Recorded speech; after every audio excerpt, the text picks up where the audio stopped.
Sweet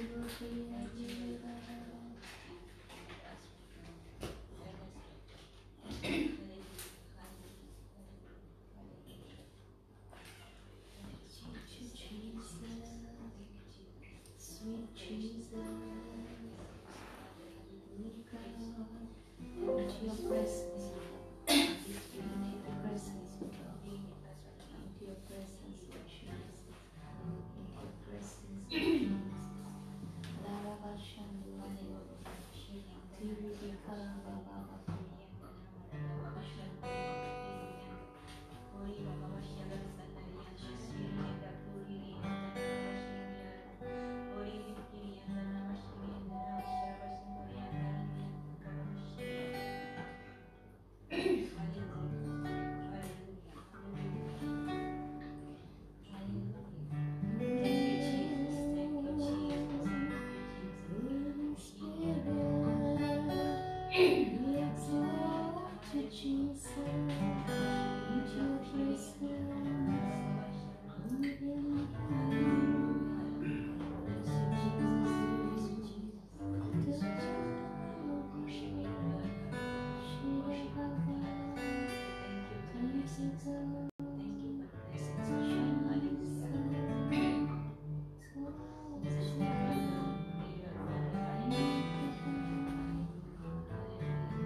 We welcome all of you to this live program through Facebook or YouTube. You can see us. Thank you, Jesus, for this morning. Thank you, God. நான் ஆரம்பிக்கிறதுக்கு முன்பாக ஒரு சில அறிவிப்புகளை கொடுக்க இருக்கிறேன். இந்த அறிவிப்புகள் என்ன என்று சொன்னால், திங்கள் அன்று நாளைக்கு வாலிபர்கள் அவர்களுடைய Zoomல கூடுவார்கள். அதில் நீங்கள் கலந்து கொள்ளுங்கள். Tuesday செவ்வாய்க்கிழமை அன்று பெண்கள் வாட்ஸ்அப்ல நீங்கள் எங்களை சந்தித்துக் கொள்ளலாம். புதன்கிழமை போதகர் ஜெபத்தோடு உங்களை சந்திப்பாராக. அதனால் இந்த நாட்களிலே இந்த லாக்டவுன்ல நாம் தொடர்ந்து இருக்கிறோம். ஆனா எந்த காலத்திலும் நாம் தேவனுக்காக லாக்டவுன் பண்ண முடியாது. We are down for the Lord. We are always for the Lord. So whatever lockdown it is, let us build our faith in the Lord. Okay, இந்த லாக்டவுனா இருந்தாலும் நாம் ஆவில உற்சாகப்பட்டு கர்த்தருக்குள்ள நாம் அதிக விசுவாசத்திலே நாம் வளருவோமாக. தேவன் நிச்சயமாய் இந்த காலை நேரத்துல உங்களிடத்துல பேசுவார் என்று நான் விசுவாசிக்கிறேன். கர்த்தருடைய வசனத்துக்கு போறதுக்கு முன்பாக நாம் ஜெபத்துக்குள் கடந்து செல்வோமாக. அன்பான தேவனே, இந்த காலை வேளையில ஆண்டவரே உம்மை சந்திக்க உம் வசனத்தை கேட்க கொடுத்த இந்த கிருபைக்காக நன்றி செலுத்துகிறோம். தேவனே, நீர் நல்லவரும் வல்லவருமாய் இருக்கிறீர். கர்த்தாவே எங்கள் ஒவ்வொரு ஜெபத்தையும் ஒவ்வொரு நாளும் எங்கள் தேவைகளை நீர் சந்தித்து வர்றதற்காக நன்றி ஆண்டவரே. ராஜா, இந்த கொரோனா வைரஸ் நாட்களிலும் ஆண்டவரே தேவனே எந்தவித வைரஸும் எங்களை அண்டாதபடி எங்கள் வீரை உங்களுடைய ரத்தத்தினாலே நீர் மூடிக்கொண்டு வழி நடத்ததற்காக நன்றி செலுத்துகிறோம் ஆண்டவரே. கர்த்தருடைய வசனம் எங்களுக்கு வரும் பொழுது ராஜா நீர் எங்களோட பேசும், எங்களை வழி நடத்தும். இயேசுவின் நாமத்திலே வருகிறோம் எங்கள் நல்ல பிதாவே. ஆமென்.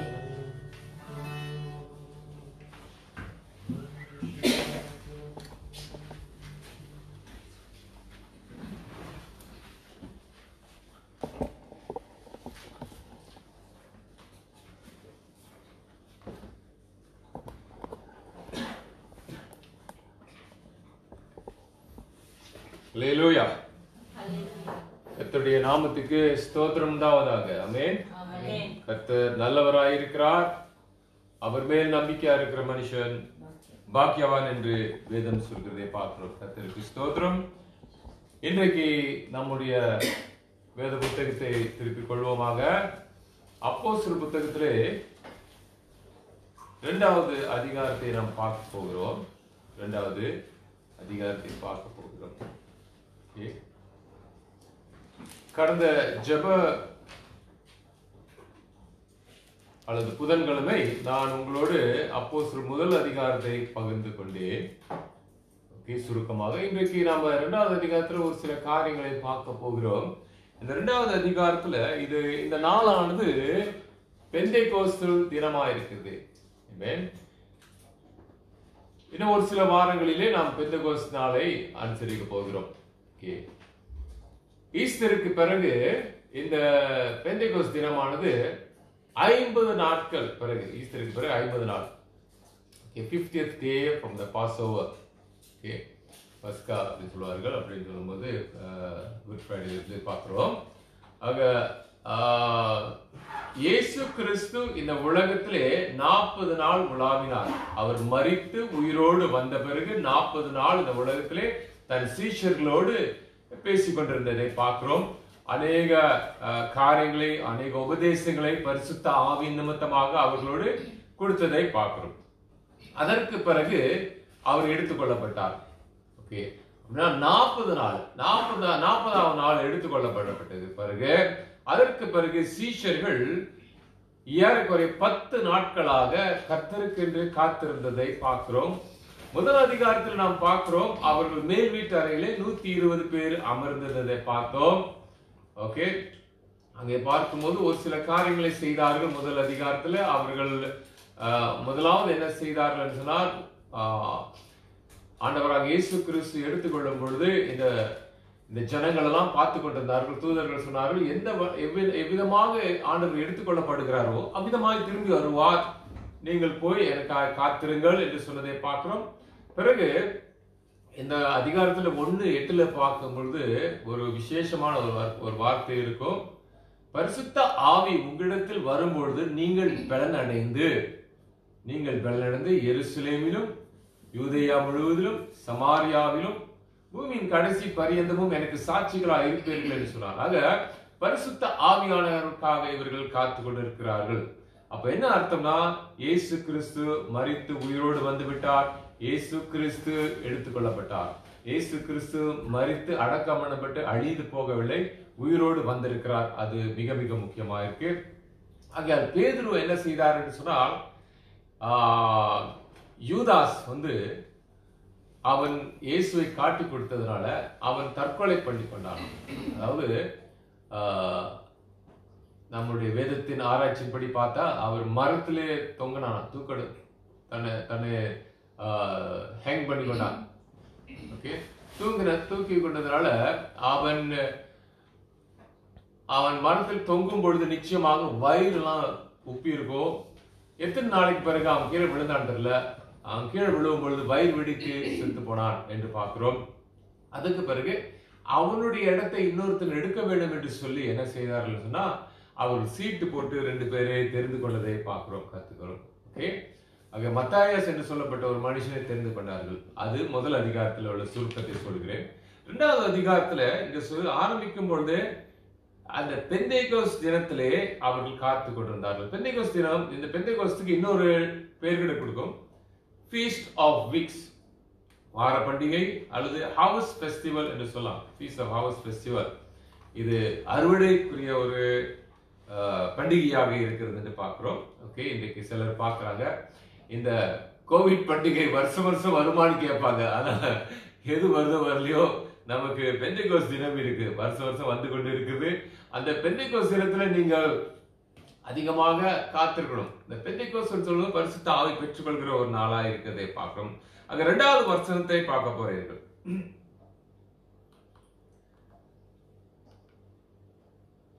அப்பொழுது பலத்த காற்று அடிக்கிற முழக்கம் போல வானத்திலிருந்து சடுதியாய் ஒரு முழக்கம் உண்டாகி அவர்கள் உட்கார்ந்திருந்த வீடு அங்கே முழுவதுமாய் நிரப்பிற்று. உட்கார்ந்திருந்த வீடு முழுவதுமாய் நிரப்பிற்று என்று பார்க்கிறோம். ஓகே, இங்க பலத்த காட்டி, அடுத்தது அல்லாமலும் அக்னிமயமான நாவுகளை போல பிரிந்திருக்கும் நாவுகள் அவர்களுக்கு காணப்பட்டது. அவர்கள் ஒவ்வொரு மேலும் வந்து அமர்ந்தது. அங்க 2 எலிமெண்ட்ஸ் பார்க்கிறோம், 2 காரியத்தை பார்க்கிறோம், 2 முக்கியமான பொருளை பார்க்கிறோம். ஒன்னு காத்து, இன்னொன்னு அக்னி. ஒன்னு காத்து, இன்னொன்னு அக்னி. சரி, சற்று முன்பு கொஞ்சம் நம்ம அந்த காத்தை பத்தி பார்க்க போறோம். காத்து என்று பார்க்கும்பொழுது ஒரு சம்பவத்தை நான் உங்களிடத்தில் இந்த காலவெளி சொல்ல போகிறேன். யோவான் 3வது அதிகாரத்துல ஒரு மனுஷன் ஆண்டவரை தேடிக்கொண்டு வந்தான். அந்த மனுஷன் தலைவனாக, அதிகாரியாக காணப்பட்டான். அவன் பேர் நிக்கதேமோ. நிக்கதேமோ எதற்காக இயேசுவை ராத்திரி தேடிக்கொண்டு வந்தான்னு சொன்னால், மற்றவங்களாம் அவனை பார்த்திடக்கூடாதுன்னு சொல்லி வெட்கப்பட்டான். ஏன்னா அவன் தலைவனாக இருந்தான். ஆனாலும் ஒரு நல்ல காரியத்துக்காக வந்தான். என்னத்துக்கு வந்தான்னு சொன்னா, நித்திய ஜீவனின் வழியை அறிஞ்சு கொள்ள. அல்லேலூயா, நித்திய ஜீவனின் வழியை. இன்றைக்கு நாம் அனைவரும் இந்த நித்திய ஜீவன் வழியை பற்றி கொள்ளணும், பிடித்துக் கொள்ளணும். ஓகே, சில நேரத்தில் நாம் பார்க்கிறோம், வாலிபர்களோட பார்க்கிறோம். வாலிபர் சொல்றாங்க, இன்னும் ரொம்ப படிக்கிறோம், படிச்சு வேலை செய்யணும், திருமணம் செய்யணும், அநேக காரியங்கள் செய்யணும், அதுக்கு பிறகு நம்ம ஆண்டவரை தேடுவோம்னு சொல்லி. அது கிடையாது. ஓகே, இன்னைக்கு நம்ம பார்க்கும் பொழுது சில நேரத்தில் அப்படிதான் வாலிபர் சொல்றாங்க. வாலிபர்கிட்ட போகும்போது சொல்லுவாங்க, எனக்கு இன்னும் ரொம்ப நாள் இருக்கு, அதுக்கு பிறகு வயசு வந்தோன்னு பார்த்துக்கலான்னு. வயசாகவங்கிட்ட பார்த்தா எனக்கு தான் வயசாக போயிடுச்சு, நீங்க வாலிப பிள்ளைங்கிட்ட போய் சொல்லுன்னு சொல்லுவாங்க. ஆனால் எந்த நேரமும் இது நிக்கோதேமோ போல நம்ம ஆண்டவர்கிட்ட போயிட்டு, ஆண்டவரே எனக்கு நித்திய ஜீவனின் வழி வேணும் என்று கேட்கணும். ஆக ஆண்டவர் சொல்லுகிறார், நீ 3வது அதிகாரத்தில் 5வது வசனத்தை, நீ ஜலத்தினாலும் ஆவியினாலும் பிறவாவிட்டால் தேவனுடைய ராஜ்யத்திலே பிரவேசிக்க மாட்டாய் என்று சொல்கிறதை பார்க்கிறோம். அப்படின்னு சொன்னா ஆவிலே நீ பிறக்கணும், நீ ஜலத்திலே பிறக்கணும் சொல்கிறது. இந்த ஆவியிலே பிறக்கணும் சொன்னா இது காத்தை குறித்து ஆண்டவர் சொல்கிறார். எப்படி ஆகும் சொல்லும் பொழுது 3:8 ஆண்டவர் சொல்கிறார், காத்தானது தனக்கு இஷ்டமான இடத்திலே வீசுகிறது. காத்தானது தனக்கு இஷ்டமான இடத்திலே வீசுகிறது. அதன் சத்தத்தை கேட்கிறாய், ஆகிலும் அது இன்ன இடத்திலிருந்து வந்திருக்கிறது என்றும் இன்ன இடத்துக்கு போகிறது என்று உனக்கு தெரியாது. காத்து எந்த இடத்துல இருந்து வருகிறது, எந்த இடத்துக்கு போகிறது தெரியாது. ஆனால் இந்த காத்து வரும்பொழுது, இந்த இடத்துல பார்க்கும்பொழுது நித்திய ஜீவன் வருகிறது. சொல்றீங்களா? அப்ப இந்த காத்தானது symbolizes of the Holy Spirit, பரிசுத்த ஆவிக்கு அடையாளமா இருக்குது. அங்க பரிசுத்த ஆவியானவர் வரும்பொழுது நிக்கோதேமஸ் வாழ்க்கையில மனம் மாறுதல் வரும், அவனுக்கு ஒரு நித்திய ஜீவன் கிடைக்கும். ஆமென். அதே போல நம்முடைய வாழ்க்கையிலும் இந்த பரிசுத்த ஆவியானவர் என்றைக்கு நமக்குள் வந்தாரோ அன்றைக்கு பரிசுத்த ஆவியானவர் நமக்குள் முத்திரையாயிருக்கிறார். அன்றைக்கு நமக்கு நித்திய ஜீவனை தேவன் கொடுத்திருக்கிறார். அல்லேலூயா. நீங்க வீட்டுல இருந்தா கேட்டுக்கொண்டிருந்தா கூட எனக்குள் பரிசுத்த ஆவி இருப்பதற்காக நன்றி என்று ஆண்டவரிடம் சொல்லுங்க. ஆமென். காத்தை போல் நமக்கு வந்தது, ஆண்டவர் நம்மை ஆசீர்வதிக்கிறார். ஆமென். அல்லேலூயா. ஆகையா இந்த பரிசுத்த ஆவியான வரும்பொழுதுதான், இந்த காத்து வரும்பொழுதுதான் அற்புதங்கள் நடக்குது. இன்னைக்கு நான் என்ன சொல்றேன்னா, ஒரு முக்கியமான காரியத்தை யோசிக்கும் பொழுது, இந்த காத்து நம்மளுடைய காலத்துல, இந்த காலத்துல சீக்கிரமா இன்னொரு பலத்த காத்து வரணும். இது இன்னொரு அர்த்தம் தெரியுமா? சில பேர் நீங்க பாத்தீங்கன்னா பரிசுத்த ஆவியானவர் எல்லா இடங்களிலும் வேலை செய்யறார், கிரியை செய்கிறார். ஆனா சில இடங்கள்ல வல்லமையாக வேலை செய்து கொண்டிருக்கிறார், கிரியை செய்து கொண்டிருக்கிறார். சில காலங்களுக்கு முன்பாக நாம் பார்த்தோம், லத்தீன் அமெரிக்கா நாட்டுல பரிசுத்த ஆவியானவர் பலத்த அற்புதங்களை செய்து கொண்டு வந்ததை பார்த்தோம். சில காலங்களுக்கு முன்பாக ஆப்பிரிக்கா தேசத்துல, இப்பொழுது ஆப்பிரிக்கா தேசத்துல பயங்கரமாக கிரியை செய்து கொண்டு வருகிறதை பார்க்கிறோம். சீனா தேசத்துல இன்றைக்கு நாம பார்க்கிறோம், நிறைய அற்புதங்கள் நடக்கிறதை பார்க்கிறோம். சீனா தேசத்துல உள்ள எழுப்புதல் பயங்கரமான எழுப்புதல் என்று பார்த்து கொண்டிருக்கிறோம். ஆகையால் இந்த கோவிட் முடிகிற கட்டத்துல ஒரு பெரிய எழுப்புதலை நாம் எதிர்பார்க்கணும். ஒத்துக்கொள்றீங்களா? அதற்காக ஜெபித்துக் கொண்டு வாருங்கள். ஆண்டவரே, ஏதோ ஒரு காரணம் வைத்திருக்கிறேன், இந்த காத்து எங்கிருந்து வந்து எங்க போகுது தெரியல. அதே போல மலேசியா மேல ஒரு பெரிய காத்து ஊத்தணும்னு சொல்லி காத்திருக்க. ஆமென். ஆமென். ஆமென். ஹல்லேலூயா. ஒரு எழுப்புதலை நம்ம கண்கள் காணணும். ஓகே, கிறிஸ்துவ மார்க்கமானது, வழிபாடானது தூங்கி கிடக்கும் ஒரு மார்க்கம் அல்ல, அது கிரியை செய்கிற ஒரு மார்க்கம் என்று நம்ம அறிஞ்சு கொள்ள வேண்டியதாக இருக்குது. ஆகையால் இந்த காத்து சடிதியா வந்து நிக்கோதேமுவை மாத்த போறது போல, இந்த காத்து சடிதியா வந்து அங்க 120 பேரை மாத்தினது போல, இந்த காத்து சடிதியா வந்து அன்றைக்கு முதல் பிரசங்கத்துல 3000 பேரை மாத்தினது போல, சீக்கிரமா ஆயிரமான ஜனங்கள் தேவன்கிட்ட வரணும்னு சொல்லி நம்முடைய வாஞ்சியாக இருக்கணும். என்னடா, எந்த ஆத்மாவும் அழிந்து போக கூடாது, நரகத்துக்கு போக கூடாது, எல்லாரும் பரலோக ராஜ்யத்துக்கு போகணும். ஆகையால் காத்து வீசணும். அல்லேலூயா. காத்து வீசணும். பரிசுத்த ஆவியின் காத்து நமது மேல் வரணும் சொல்லி நம்ம ஆண்டவரிடத்துல கேட்போம். ஆக கர்த்தருக்கு ஸ்தோத்திரம். ஓகே, இரண்டாவது இந்த காத்தை பத்தி நான் பேச போறேன். சற்று முன்பு நான் யோவான் 3:8 சொன்னேன். இப்பொழுது என்னாகும் புத்தகத்துல நம்பர்ஸ் 11:31 இந்த இஸ்ரவேல் ஜனங்கள் முறுமுறுத்து கொண்டே வந்தார்கள். கடைசியா ஒரு காரியத்துக்கு முறுமுறுத்தார்கள். என்னத்துக்கு முறுமுறுத்தார்கள்? மாம்சத்துக்கு. இன்னைக்கு இந்த மாம்சம் நான் நினைச்சு யோசிச்சு பார்க்கும் பொழுது, இன்னைக்கு நம்ம பிள்ளைங்கள்கிட்ட இறைச்சி சாப்பிட, கீரை சாப்பிடுன்னு சொன்னா என்ன செய்யறாங்க? கீரையே சாப்பிட மாட்டேங்கிறாங்க. இந்த கீரையை ஒரு பக்கம் ஒதுக்கி வச்சிடறாங்க. இந்த கீரைய ஒரு பக்கம் ஒதுக்கி வச்சிடறாங்க. மனசு கஷ்டமா இருக்குல்ல? அந்த காலத்துல அவங்க அது நிலத்தை உழுதி, அது நட்டு நேரத்தை செலவு பண்ணி கொண்டு வராங்க. நல்லத அது வேண்டாம்னு சொல்றாங்க.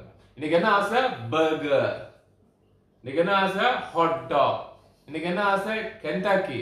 இதே மாதிரி இந்த இஸ்ரவேல் ஜனங்கள் வனாந்திரத்துல கென்டாக்கி கேட்டாங்க. ஆர்டர் கொடுக்க முடியுமா? முடியாதா? நிச்சயமாக கொடுக்க முடியும். ஓகே, அவர்களுக்கு கொடுத்த வானத்திலிருந்து மன்னா வந்தது என்று பார்க்கிறோம். அது பத்துல அவங்க சொன்னாங்க, இந்த எகிப்து தேசத்துல நாங்க நல்லா வாழ்ந்தோம், சுகமா வாழ்ந்தோம், இங்க எங்களுக்கு ஒண்ணுமே இல்லை இந்த வனாந்திரத்துல சொல்லும் பொழுது ஆண்டவர் என்ன செஞ்சாராம்? ஆண்டவர்கிட்ட இருந்து இந்த வசனத்தை நல்லா நீங்க வாசிக்கிற 11வது அதிகாரத்துல 31வது வசனத்துல ஆண்டவர் இடத்துல இருந்து, okay, the wind from God brought the quails. இந்த தேவனிடத்துல இருந்து ஒரு காத்து வந்து அந்த என்னது காடைகளை கொண்டு வந்ததாம்.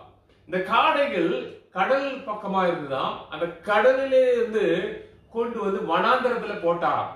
அங்க பார்க்கும்போது 2 முழம் உயரமா, 2 cubits சொல்லும் பொழுது 3 அடி உயரம் உள்ள அளவுல அந்த வனாந்தரத்துல ஒரு நாள் பிரயாணம் செய்கிற அந்த டிஸ்டன்ஸ், அவ்வளவு தொலைவுக்கு காடைகளாக ஆண்டவர் கொண்டு வந்தாராம். அல்லேலூயா.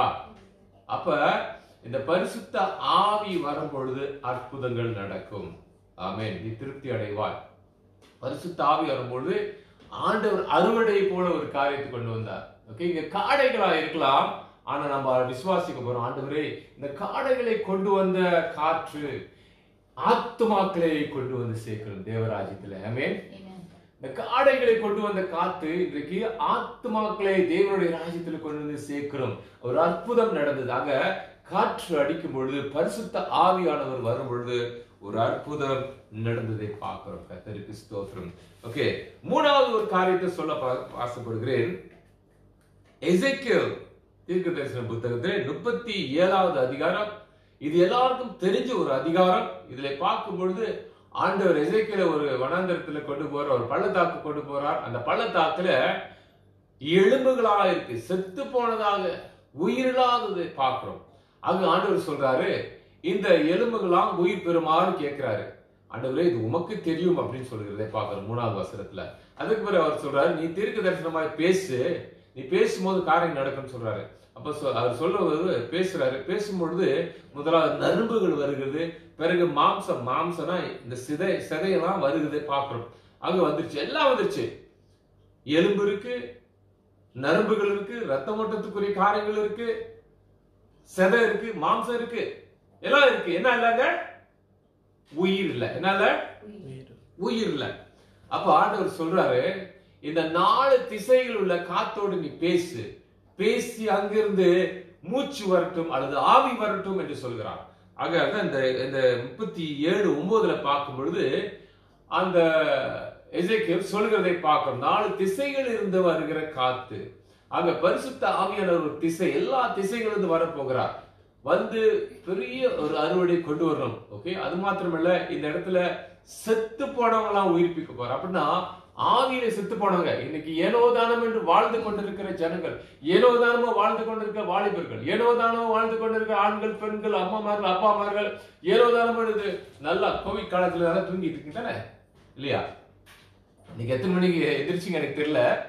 ஓகே, நான் 6 மணிக்கு இந்த மெசேஜ் அனுப்பும் பொழுது ஜயா ஒண்டி பார்த்திருக்கு, மற்றவங்க அதுக்கு பிறகு கொஞ்சம் கொஞ்சமா எந்திரிச்சிருக்காங்க. சோ சரி, கர்த்தருக்கு ஸ்தோத்திரம். அது நீங்க பார்த்ததுனால நீங்க முழிச்சிட்டீங்க நான் சொல்ல மாட்டேன். சில நேரத்துல நீங்க வேலை செஞ்சுட்டு இருந்திருப்பீங்க. ஆனால் அதிகாலையில் ஆண்டவர் தேடணும். தேவன் உயிர்ப்பிக்க போகிறார், தேவன் ஜீவனை கொடுக்க போகிறார், தேவனை பரிசுத்த ஆவியை ஊத்த போகிறார். ஓகே, செத்து போனா எழும்புன்னு சொன்னா தூங்கி கிடக்கிற நாம் எழும்பணும். ஆமென். நம்ம தூங்கக்கூடாது. வேதத்தின்படி பார்க்கும்போது என் தேவன் தூங்குவதும் இல்லை உறங்குவதும் இல்லை, உன் தேவன் தூங்குவதும் இல்லை உறங்குவதும் இல்லை. ஆகையால் இதோ அவர் ஜீவன் கொடுக்கிற தேவன். என்னங்க? ஜீவன் கொடுக்கிற தேவன், செத்து போனவங்களுக்கு ஜீவனை கொடுக்கிற தேவன். சில நேரத்தில் நம்ம பார்ப்போம், இவனா தீர்மானம் நம்ம நினைப்போம், அவனை ஆண்டவர் உயிர்ப்பிக்க போகிறார். அப்போஸ்தலர் பவுலுக்கு ஜீவனை கொடுத்து அவரை பயன்படுத்தினது போல ஆண்டவர் உங்களுக்கு ஜீவனை கொடுத்து பயன்படுத்துவார், நான் விசுவாசிக்கிறேன். அல்லேலூயா, அல்லேலூயா. ஓகே, ஒரு எழுப்புதலை எதிர்பார்த்து கொண்டிருப்போம். ஆகையால் தான் இந்த காத்து அல்லது பரிசுத்த ஆவி நமக்கு மிகவும் தேவையா இருக்கிறதை பார்க்கணும். 2வது இந்த இடத்துல பார்த்தோம், இன்றைக்கு அப்போஸ்தலர் புத்தகத்துல 2வது அதிகாரத்துல 2:3 பார்க்கும்போது 3வது வசனத்துல பார்க்கும்பொழுது அக்னிமயமான நாவுகள். இந்த அக்னியை குறித்து நம்ம பேசணும்னு சொன்னா கூட அதிகமாக இருக்கிறதை பார்க்கணும். அக்னி என்று சொன்னால், the fire என்று சொல்லும் பொழுது it's God's radiant glory and holiness. Amen. இந்த அக்னி எதை நமக்கு காண்பிக்கிறது அல்லது ஒரு சிம்பாலிக் மீனிங் என்னன்னு சொன்னா, தேவனுடைய மகிமை சொல்லுகிறது, தேவனுடைய மகிமை சொல்லுகிறது, தேவனுடைய பரிசுத்தத்தை சொல்லுகிறதை பார்க்கிறோம். ஆகையால் இந்த ஆதியாகம புத்தகத்துல முதலாக நம்ம அக்னியை பார்க்கும் பொழுது ஆபிரகாம் தனக்கு குழந்தை இல்லைன்னு சொல்லி கொண்டிருக்கும் போது ஆண்டவர் அவனை விசாரிக்க வருகிறார். ஆதியாகமம் 15வது அதிகாரத்துல விசாரிக்க வரும் பொழுது அவன் ஆண்டவர்கிட்ட சொல்ல, ஆண்டவரே எனக்கு ஒண்ணு குழந்தை இல்லாமலே ஒரு பாக்கியம், குழந்தை இல்லாத பாக்கியம் இருக்கு அப்படின்னு சொன்னான். அப்ப ஆண்டவர் சொன்னாரு, வா வந்து பலி செலுத்துன்னு சொல்லும் போது அவன் ஆடு மாடு பிறகு புறாக்கள் இதெல்லாம் வெட்டி பலி செலுத்தும் பொழுது அங்கே ஆண்டவர் பேசினார். அங்கே அந்த ராத்திரி வேளையிலே ஆண்டவர் போகையிலே அங்கே புகைகிற ஒரு சூளையை போலவும் அக்னி ஜுவாலையும் போலவும் காணப்பட்டார். புகைக்கிற ஒரு சூளையும் அக்னி ஜுவாலை. ஓகே, அக்னி என்று சொல்லும் பொழுது it's the glory of the Lord, it is the holiness of the Lord, it is the radiant beam of the Lord. Okay, அப்படின்னு சொன்னா தேவனுடைய மகிமையை காமிக்கிறது என்று பார்க்கணும். தேவன் என்ன சொல்றார்? நான் அற்புதத்தை செய்வேன்.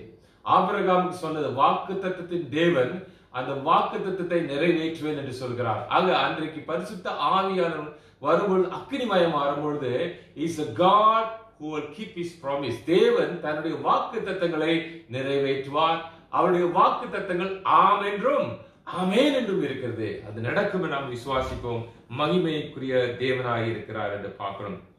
அப்புறம் நம்ம பார்க்கிறோம், இந்த ஒரு பச்சை காடானது எரிஞ்சது. அது மோசேயின் காலத்துல யாத்திரா புத்தகத்திலே 3வது அதிகாரம் வசனம் 2 பார்க்கும் பொழுது அங்கே தேவனுடைய மகிமை காணப்பட்டது. அங்கே நெருப்பு இருந்தது, அக்கினி இருந்தது, ஆனால் காடு எரியவில்லை. அது தேவனுடைய மகிமை. தேவன் அந்த மோசையை பார்த்து சொல்றாரு, நீ கிட்ட வராதே, அது பரிசுத்த இடமா இருக்காது, தேவனுடைய பரிசுத்தத்தை குறிக்கிறது என்று பார்க்கிறோம். ஆக தேவனுடைய அக்கினி வரும்பொழுது நம்மளை பரிசுத்தப்படுத்துகிறது. தேவனுடைய அக்கினி வரும்பொழுது நம்மளை பரிசுத்தப்படுத்துகிறது என்று பார்க்கிறோம். மூணாவது நம்ம பார்க்கும் பொழுது இந்த தேவன் அக்கினியின் தேவன் சொன்னோம்னா வழி நடத்துகிற தேவன். என்னங்க? வழி நடத்துகிற தேவன். ஆக இது யாத்திராகம புத்தகத்திலே 13வது அதிகாரத்துல 21, 22 எக்ஸோடஸ் 13, 21, 22 பார்க்கும் பொழுது ஆண்டவர் இந்த இஸ்ரவேல் ஜனங்களை ராத்திரி வேளையில் எப்படி நடத்தினார்? அக்கினி ஸ்தம்பம். அல்லேலூயா. அக்கினி ஸ்தம்பமாக வழி நடத்தினார். ஆக அது அக்கினி இரவுல அப்படி, பகல்ல பார்க்கும் பொழுது மேகம் ஸ்தம்பமாக இருந்தது. ஆமா, ராத்திரி அக்கினி ஸ்தம்பம் என்று சொன்னால் உன்னை வழி நடத்துகிற தேவன் என்று அர்த்தம். இப்பொழுது இந்த ரெண்டு வசனம் தான் வச்சு பேசிக் கொண்டிருக்கிறேன். இன்னும் அதிகமாக பேசலாம். அக்கினி பார்த்தோம், இன்னொன்னு பார்த்தோம், காற்றையும் பார்த்து விட்டோம். கர்த்தருக்கு ஸ்தோத்திரம். பெரிய காரியம் இங்கு நடக்கிறதை பார்க்கிறோம். இது எழுப்புதலின் காலம். எழுப்புதலின் காலம். தேவனிடத்துல ஜெப நிலைமையில இருந்து நாம் ஆண்டவர்கிட்ட கேட்க வரும், ஆண்டவரே இந்த பரிசுத்த ஆவியின் வல்லமையால் மறுபடியும் எங்களை நிரப்பும். அன்றைக்கு பரிசுத்த ஆவியானவர் அங்கே இறங்கும் பொழுது பேதுரு ஒரு பிரசங்கம் பண்ணினான். அந்த பிரசங்கம் பண்ணி கொண்டிருக்கும் பொழுது அந்த ஜனங்கள் ஒரு கேள்வி கேட்டார்கள். சகோதரர்களே, நாங்கள் என்ன செய்யணும் என்று கேட்கும் பொழுது, மனம் திரும்பி இயேசு கிறிஸ்துவின் நாமத்திலே ஞானஸ்தானம் எடுங்கள். மனம் திரும்பி இயேசு கிறிஸ்துவின் நாமத்திலே ஞானஸ்தானம் எடுங்கள் என்று சொன்னார்கள். ஓகே, அப்ப அன்றைக்கு நம்ம பார்க்கும் பொழுது ஒரு 3000 பேர் மனம் திரும்பினதை பார்க்கிறோம். இன்றைக்கும் ஆண்டவர் இந்த மனம் திரும்புதலை பற்றி கேட்டுக்கொண்டு இருக்கிறார். நிச்சயமாக மனம் திரும்புதல் பற்றி விருப்பப்படுகிறார். ஓகே, இன்னொன்று, கடந்த காலங்களில் நம்மளுடைய எஸ்எம்எஸ்ல வந்த சில காரியங்கள் உங்களோட பகிர்ந்து கொள்ள ஆசைப்படுகிறேன். ஒரு போதகர் அனுப்பியிருந்தாரு சிலோன் தேசத்திலிருந்து, பாஸ்டர் என்தன் அவர்கள். என்ன சொல்லியிருந்தாரு சொன்னா, இப்ப இந்த கோவிட் வந்ததுனால எல்லாரும் வீட்டுல உட்கார்ந்து என்ன செய்யறாங்கன்னா பிரசங்கத்தை கேட்டுக்கொண்டு இருக்கிறாரு. ஆக அவர்கள் என்ன செய்யறாங்கன்னா வெவ்வேறு ஊழியக்காரர்கள் மூலியமாக வருகிற பிரசங்கத்தை கேட்கிறார்களாம். ஆக ஜாக்கிரதையாயிருங்கள். எதற்காக ஜாக்கிரதையா இருந்தார்? பொய் போதனைகள் இருக்குது, ஏமாத்துகிற போதனைகள் இருக்குது, என்று திசை மாத்துகிற போதனைகள் இருக்கிறது என்று சொன்னதை பார்க்கிறோம். ஓகே, சோ எப்படி இருந்தாலும் பரவாயில்லை. இன்றைக்கு இவர் 3000 பேர் மத்தியிலே பிரசங்கம் பண்ணினார். இது உண்மையான ஒரு போதகர் போதனை செய்யும் பொழுது மெய்யான ஒரு மனம் திரும்புதல் வருகிறது. ஆமென் சொல்றீங்களா?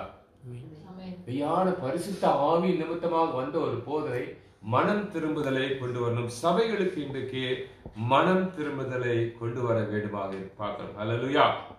இந்த பரிசுத்த ஆவியானவரை தேவன் அனுப்புகிறார். அவர் என்ன செய்வாராம்? யோவான் 14:25 அவருக்கு பேர் தேற்றவாளன். பரிசுத்த ஆவிக்கு பேர் என்னது? தேற்றவாளன், கம்ஃபர்டர். இன்னொரு பேர் அவருக்கு கொடுக்கப்பட்டிருக்கு ஹெல்பர். ஹெல்பர் என்னது? ஒத்தாசை கொடுக்கிறவர். இன்னொரு பேர் அவருக்கு இருக்குது அட்வொகேட். அட்வொகேட்னா பரிந்து பேசுகிறவர், நம்முடைய வக்கீலாக இருக்கிறார். ஓகே, அவர் என்ன செய்வாராம்? அவர் வரும்பொழுது எல்லா காரியங்களையும் உனக்கு உபதேசத்தை கொடுப்பார். ஓகே, அப்புறம் இயேசு கிறிஸ்து சொன்ன ஒவ்வொரு காரியத்தையும் நினைவூற்றுவார் என்று சொல்லி இந்த யோவான் 14:26 சொல்லப்படுகிறது. ஓகே, அல்லேலூயா. ஓகே, பரிசுத்த ஆவியானவர் நமது மேல் வரும்பொழுது அவர் எல்லா காரியங்களும் நமக்கு வெளிப்படுத்துவார்.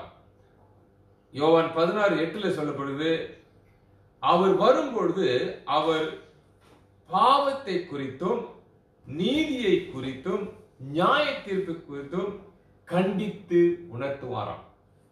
சோ இந்த காரியத்தில் சுருக்கமாக சொல்லிக்கிடுகிறேன். அன்றைக்கு பரிசுத்த ஆவியான வரும்பொழுது இஸ்ரவேல் ஜனங்கள் என்ன பாவங்கள் செய்தார்கள் என்று தெரியுமா? பாவத்தை குறித்து கண்டிப்பார்ல. இஸ்ரவேலுக்கு அன்னைக்கு என்ன செஞ்சாங்க சொன்னா, எந்த பாவம் இல்லாத பரிசுத்தராக இருக்கிற இயேசு கிறிஸ்துவை சிலுவையிலே அவர்கள் அறைந்ததுனால அவர்கள் பாவம் செய்தார்கள். அதை சொல்லும் பொழுதுதான் அவர்கள் உள்ளத்திலே குத்தப்பட்டார்கள் என்று சொல்லி வேதவசனம் சொல்லுகிறது. They were pricked, pierced in their soul about their sin. ஆகையால் அவர்கள் மனம் திரும்பினார்கள். ஆக பாவத்தை குறித்து சொல்வார்.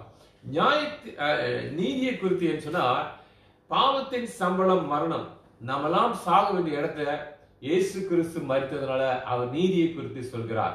ஆக அந்த இயேசுவை நாம் நம்பும் பொழுது நம்ம நீதிமான்களாக மாற்றப்படுகிறோம். அது மாத்திரமல்ல, அதற்கு பிறகு நியாய தீர்ப்புகளாக நாங்கள் போக மாட்டோம். ஆகையால்தான் பரிசுத்த ஆவியானவர் வரும்பொழுது பாவத்தை குறித்து சொல்வார், நீதியை குறித்து சொல்வார், ஓகே, நியாய தீர்ப்பு குறித்து சொல்லுகிறதை பார்க்கிறோம். மத்தேயு 3:11 இப்படியாக வசனம் சொல்லப்படுகிறது என்னவென்றால், யோவான் சொல்கிறார், நான் உங்களுக்கு ஜலத்தினால் ஞானஸ்நானம் கொடுத்து ஒருவர் வரப்போகிறார், இயேசு கிறிஸ்து வரப்போகிறார், அவர் ஆவியினாலும் அக்கினியினாலும் ஓகே உங்களுக்கு ஞானஸ்நானம் கொடுப்பார். அங்க இந்த அக்னியானது என்ன சொல்கிறது என்று சொன்னால், அக்னி என்று சொல்லும்போது சுத்திகரிக்கும் தன்மை. என்னங்க? சுத்திகரிக்கும் தன்மை. அக்னி, fire is one that sanctifies us. அங்க பரிசுத்த ஆவியானவர் நமக்குள் இருந்து ஒவ்வொரு நாள் நம்மளோடு பேசும் பொழுது, அவர் சத்தத்துக்கு கீழ்ப்படியும் பொழுது நம்மளுடைய கரடான வழிகள், முரடான வழிகள் எல்லாம் சரிப்படுத்தும், சமப்படுத்தும். அவர் நம்மளை பரிசுத்தப்படுத்திக் கொண்டே இருப்பார் ஒவ்வொரு நாளும். It's a daily process. ஒவ்வொரு நாளும் பரிசுத்த ஆவியானவர் நம்மளோடு பேசி பேசி நம்மளுடைய தன்மைகள், நம்மளுடைய கொள்கைகளை மாற்றி அமைக்கிறவராக இருப்பார். ஒரு காலத்துல முற்கோபம் கொடுத்தவங்களா இருக்கலாம், ஆனால் கொஞ்சம் கொஞ்சம் அந்த கோபத்தை அடக்குவார். ஒரு காலத்துல பெருமை உள்ளவங்களா இருப்போம், ஆனால் கொஞ்சம் கொஞ்சமாக அந்த பெருமையை எடுத்து போட்டு நமக்கு தாழ்மையை கொடுப்பார். ஆமென். அதுதான் பரிசுத்த ஆவியானுடைய கிரியை. அது நம்மளை சுத்திகரிக்கிற ஒரு காரியமா இருக்கும். ஒரு காலத்துல பாவத்தை விட்டு விடமுடிய பழக்க வழக்கமான இந்த பாவங்கள் அதையெல்லாம் விட்டு விட்டு வருவதற்கு பரிசுத்த ஆவியார் நமக்குள் இருந்து நம்மளை சுத்திகரிக்கிறார். ஏனென்றால் அவருடைய வருகைக்கு கரை தரை அற்றது, அது பரிசுத்தமான ஒரு சபையை ஆயத்தப்படுத்தி கொண்டிருக்கிறார். உன்னையும் ஆயத்தப்படுத்தி கொண்டிருப்பார். கர்த்தருக்குள் நாம் ஜெபத்திலே எப்பொழுதும் இருப்போம். இந்த ஓய்வு நாட்கள் தயவு செய்து கடந்த வாரங்கள் நான் சொன்னது போல ஜெபத்திலே இருப்போம். ஆமென். ஜெபிப்போமாக. அன்பின் தகப்பனே, இன்றைக்கு உமக்கு நாங்கள் நன்றி செலுத்துகிறோம். பரிசுத்த ஆவியானவரை பற்றி நாங்கள் பேசினோம். அவர் எங்களுக்கு என்று கொடுக்கப்பட்ட ஒரு கிஃப்டா இருக்கிறார்.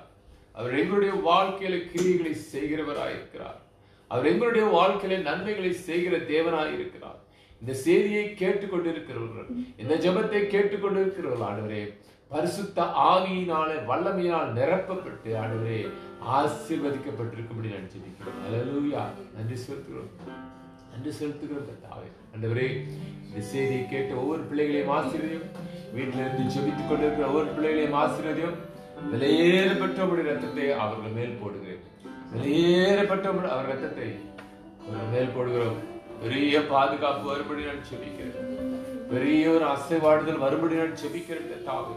ஒரு பெரிய மாறுதல் வரும்படி நாங்கள் ஜெபிக்கிறோம். நன்றி செலுத்துகிறோம். இந்த காலைகளில் குடும்பமாக நாங்கள் முகமுகமாக சந்திக்க முடியாவிட்டாலும் இந்த வீடியோ மூலமாக சந்திக்கிறோம். ஆகியாண்டவரே, அவர்கள் மேல் உங்களுடைய ஆசீர்வாதம், உங்களுடைய பாதுகாப்பு இருக்கும்படி ஆண்டவரே, உங்களுடைய வழிநடத்தல் இருக்கும்படி நாங்கள் ஜெபிக்கிறோம். ஒத்தாசை வரும் பருவங்களை நோக்கி நான் பார்க்கிறோம். அவர்களை காத்து வழிநடத்துவாய் என்று சொல்லி நான் ஜெபிக்கிறேன். ஆவி, ஆத்மா, சரீரத்தில் சுகத்தையும் பலத்தையும் கட்டளையிடுகிறேன் கர்த்தாவே. நன்றி செலுத்துகிறோம். ஒவ்வொரு நாள் தேவைகளை சந்திப்பீராக ஆண்டவரே.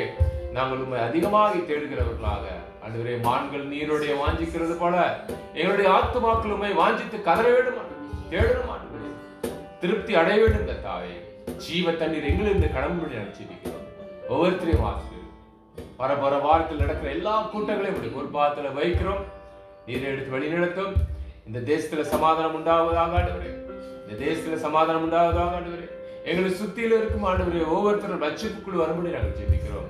பரிசுத்த ஆவியினால் நிரப்பப்பட்டு ஆசீர்வதிக்கப்பட்டிருக்கும்படி ஜெபிக்கிறோம். பலவீனமாய் இருக்கிற ஒவ்வொரு ஆத்மாக்காக நாங்கள் ஜெபிக்கிறோம். கர்த்தருடைய பரிசுத்த ஆவியானவர் சுகத்தையும் அற்புதங்களையும் செய்யும்படி ஜெபிக்கிறோம். பரிசுத்த ஆவி உங்களிடத்தில் வரும்பொழுது நீங்கள் பலனடைந்து சொல்லுப்பா, அந்த பலனின் சுகத்தை அவர்கள் பெரும்படி ஜெபிக்கிறோம்.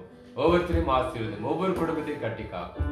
இயேசு கிறிஸ்துவின் நாமத்திலே ஜெபிக்கிறோம் நல்ல பிதாவே. ஆமென். என் ஆத்துமாவே கர்த்தரை ஸ்தோத்திரி, என் முழு உள்ளமையார் பரிசுத்த நாமத்தை ஸ்தோத்திரி. என் ஆத்துமாவே கர்த்தரை ஸ்தோத்திரி. கர்த்தர் செய்த சகல உபகாரங்கள் பரவாயில்லை. அவரின் அக்கிரமங்களாம் மன்னித்து, என் நோயெல்லாம் குணமாக்கி, என் பிராணனை அழிவுக்கு விலக்கி மீட்டு, என்னை கிருபையினாலும் இரக்கத்தினாலும் முடிசு நன்மையினால் என் வாயை திருப்தியாக்குகிறார். கழுகுக்கு சமானமா என் வயது திரும்ப வாழ வைத்து போல.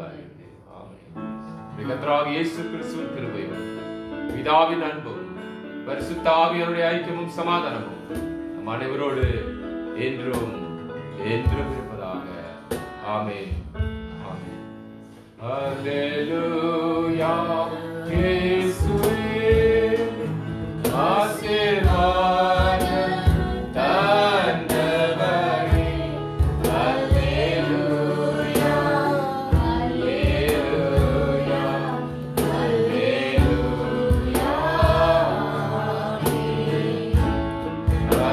அல்லேலூயா. இயேசுவே உயிரோடு எழுந்தவரே. அல்லேலூயா. அல்லேலூயா.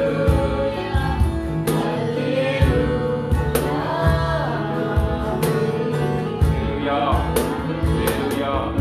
அல்லேலூயா. தேவன் தாமே உங்களை பரிசுத்த ஆவியின் வல்லமையினால் எப்பொழுதும் நிரப்பும்படி வேண்டிக் கொள்கிறேன். ஆமென். கர்த்தர் உங்களை ஒவ்வொருத்தரும் ஆசீர்வதிப்பாராக. மீண்டும் சந்திக்கும் வரை ஜெபத்தில் எப்பொழுதும் ஒவ்வொரு நாளும் ஜெபித்துக் கொள்ளுங்கள். கர்த்தர் உங்களை ஆசீர்வதிப்பார். ஆமென்.